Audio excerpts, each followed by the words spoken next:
exposição da denúncia, como também pela brilhante sustentação oral do doutor Assuero.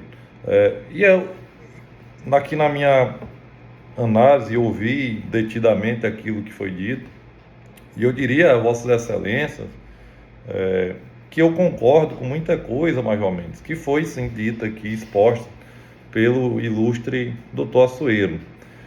Mas eu gostaria de trazer aqui um contraponto para Vossas Excelências, com muita cautela, para que nós possamos fazer uma análise aqui também comedida daquilo que está no cadinho das palavras, das expressões e das provas que foram efetivamente produzidas no processo.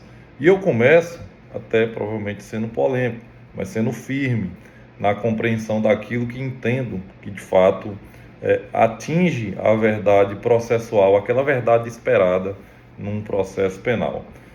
Aqui nós estamos diante de um fato que é obviamente grave, não se nega.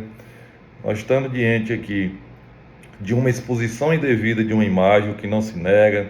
Nós estamos diante de uma violação ao Código de Ética e Disciplina da Polícia Militar do Piauí, o que não se nega. Nós estamos diante de violações a preceitos mínimos da ética, da moral, de regras de etiqueta, muito antes, inclusive, do respeito necessário à hierarquia e à disciplina.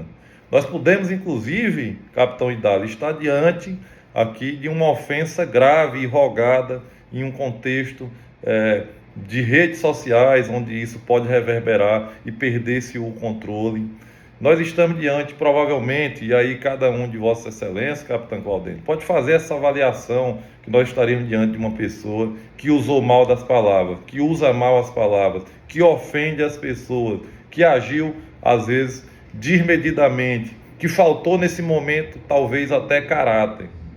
E tudo isso, se Vossas Excelências refletirem, eu poderia concordar com Vossas Excelências a respeito de todas essas conclusões.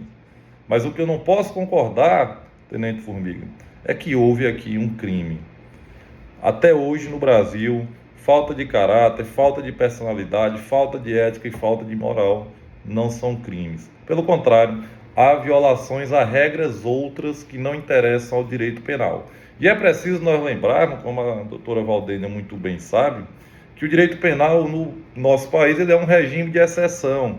Nós temos regras, Major Mendes, de controle social, mecanismos que controlam o rigor do bom andamento das relações da sociedade. Nós temos desde regras de trato social, o respeito, o bom dia, o boa tarde, boa noite quando se cumprimenta alguém, até as regras morais que também são valiosas para nos colocar no caminho da retidão, para que evite que se ofenda o próximo ou se viole algum dever.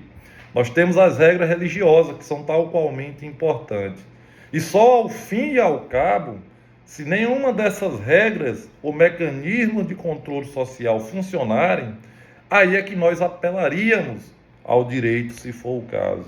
E quando se apela ao direito, capitão Idália, não se apela ao direito penal diretamente, porque este, dentro do contexto das ciências jurídicas, dentro do contexto do que o direito representa para a sociedade como mecanismo de regulação, para que se evite a anarquia, nós temos outras áreas de atuação do direito que resolvem os conflitos sociais antes de eu recorrer necessariamente ao direito penal. Aqui no caso em apreço, nós temos, por exemplo, o direito administrativo, os processos administrativos disciplinares que são mecanismos para punir aquele que comete alguma transgressão disciplinar, seja leve, média ou grave.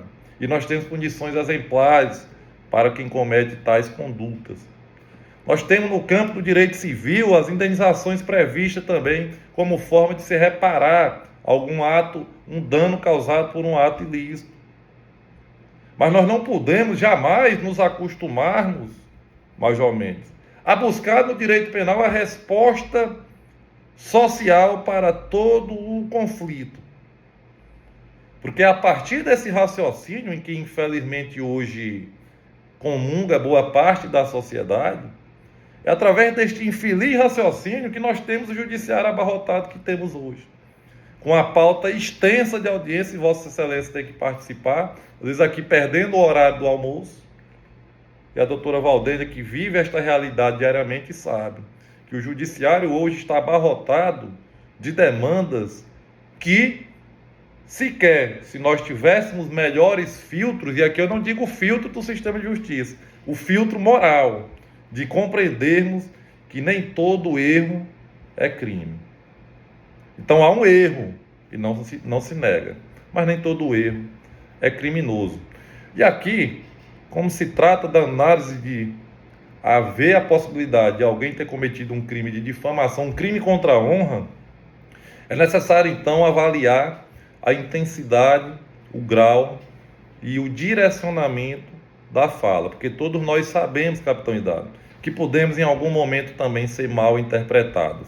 Quantas vezes, na verdade, não somos mal interpretados nas nossas relações cotidianas? Eu sou mal interpretado diariamente. E por isso, inclusive, evito de mandar mensagens escritas, porque a escrita não transmite sentimento. Às vezes a falta de uma vírgula vai mudar todo o sentido. Às vezes a falta de uma vírgula pode fazer a sua mensagem parecer irônica, parecer debochada, quando essa não era a realidade.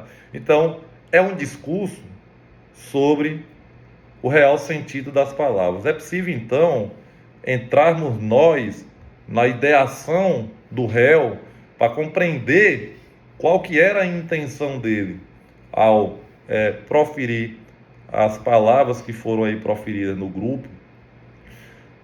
Não sei se isso será possível, mas nós tentaremos nos aproximar ao máximo da realidade, já dizendo a Vossas Excelências, com absoluta tranquilidade. Quando julgamos, e essa tarefa de Vossa Excelência é absolutamente difícil, eu não tenho capacidade para isto, por isso sou advogado. Porque julgar exige ouvir, considerar sobriamente os argumentos e tentar decidir imparcialmente. Não se exige do juiz que seja neutro, porque neutro, doutora Valdênia, nenhum de nós somos. A neutralidade exige um afastamento da sociedade, como se você vivesse numa bolha ou numa ilha isolado. Isso não é possível. Todos nós temos valores morais, culturais que foram adquiridos ao longo do tempo. Então não se exige do juiz a neutralidade, mas o que se exige do juiz ao julgar é a imparcialidade, que esta qualidade de Vossa Excelência se manterem distante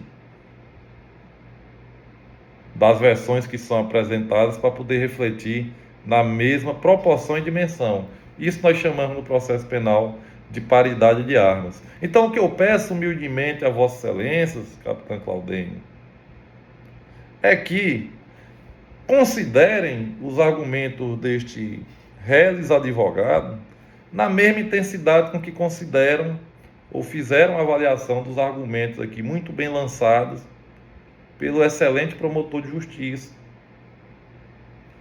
O que eu peço então a Vossa Excelência é essa mesma atenção, esse mesmo cuidado. Eu prometo, serei breve, mas ainda sendo breve, não posso me furtar da minha responsabilidade de apresentar juridicamente a tese para Vossas Excelências. Pois bem, a denúncia já foi muito bem narrada.